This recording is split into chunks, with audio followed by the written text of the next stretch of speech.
In this video, I want to introduce the topic of religious language and introduce it by just having a look at what is religious language, what are its functions, and what are some of the difficulties that arise in this topic, because these difficulties are ones which this topic will explore.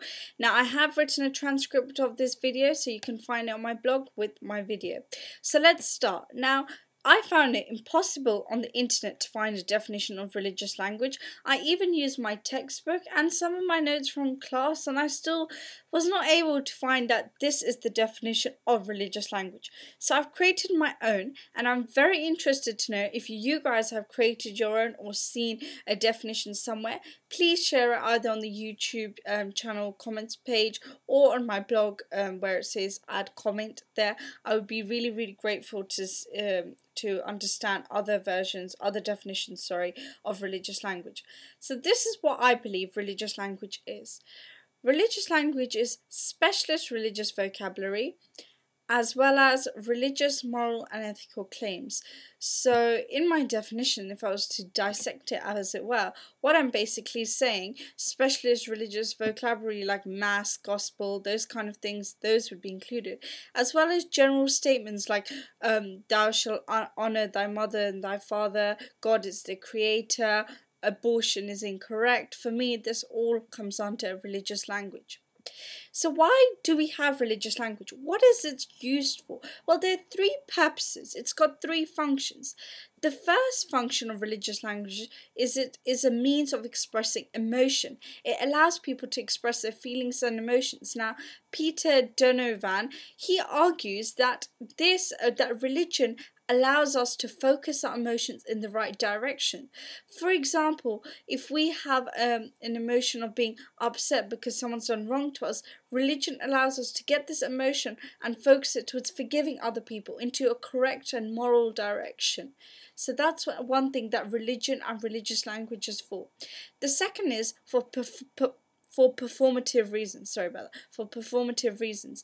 Now, what I mean by that is to perform an event. For example, in a wedding, I now pronounce you husband and wife. When you baptize a child, these kind of things, you need religious language. You need, otherwise no one would be married, no one would be baptized, nobody's funeral, as it were, would be done in a correct manner, those kinds of things. So it's got a performative reason, a proper reason like that. It's also a prescriptive reason, because religious language, and this is where my moral, ethical, religious claims come in, it prescribes people to act in a certain direction.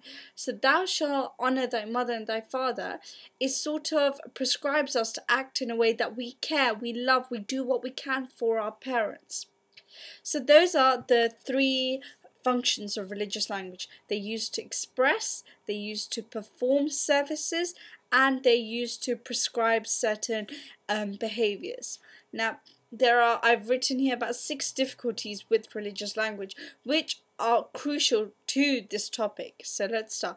Firstly, religious language is subjective. You will never have a religious claim which every single religious believer will agree with. There will always be one. That is because religious language is subjective to our own experiences, our own way of seeing the world, our own perspective, those kind of things. The second is, we are talking, when we're talking about religious language, about God, about something beyond this world. We're talking about something immaterial, omnipotent, omniscient, all loving, all these kind of things. We're talking about all these characteristics that actually humans don't have. And we're talking about something immaterial that we can't see, hear, or those kind of things. But how do we describe something that is so out of this world? Well, one of the main ways we do this is we humanize it. So what we do is when we try to explain God in Christianity, we say God the Father. So we humanize God by saying God is like a father.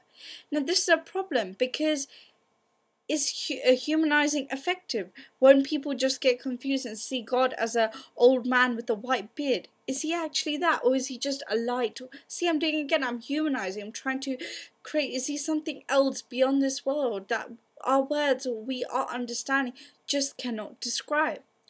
The fourth is that language can sometimes be used univocally. Now, what this means is that when we used to describe God, like for example, like God is holy, the word holy means the same as it would mean in humans. So that's how language can be used sometimes. So the same way we can say, but yes, what I'm trying to say is if you say God is holy, the word holy there you're referring to means the same as if I was to say, oh, Saint so and so is holy. That's the same word. That's how language can be used sometimes.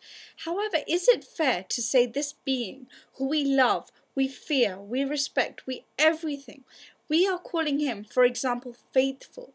Yet we use that same word faithful, and that means exactly the same thing as when we say our dog is faithful. Can we really compare the two? Is it really fair? And isn't it insulting this divine being who created us? On the other hand, we can use language evocally. Sorry about that. We can use language evocally. Now, what this means is that when we use a word to describe God, we don't mean it as we would mean over here to describe humans. So when I say God is faithful, it's not the same as saying my dog is faithful, my wife is faithful, my husband is faithful, my brother is faithful, my sister, whoever is in your family that is faithful to you. It's not the same. Now, the problem with this is if we use words like faithful, holy, and all these words to describe God, but it doesn't mean anything that it would mean in our world, how will we ever know what it actually means?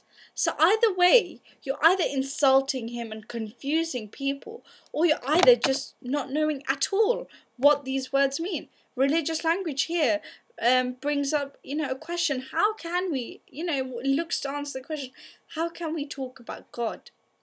Now, the last problem, which is mainly what the whole unit is about, is whether religious language is meaningful or meaningless.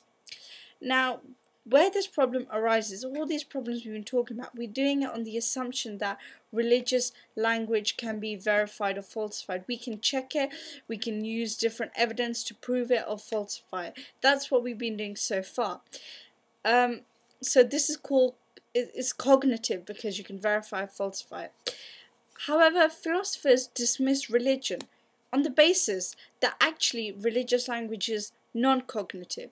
That means that you cannot verify, you cannot falsify it. It's just this and it's rubbish, it's meaningless because you can't do either with it.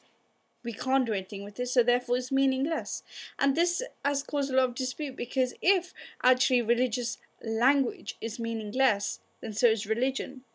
And therefore, the vast majority of the world who worships and believes in religion is basically in the wrong. So this is why religious language is actually a really interesting topic. Only in the last week have I begun to understand and really enjoy this topic. And I hope my later video stuff really interests you as well. Anyway, thank you for watching. Please visit my blog.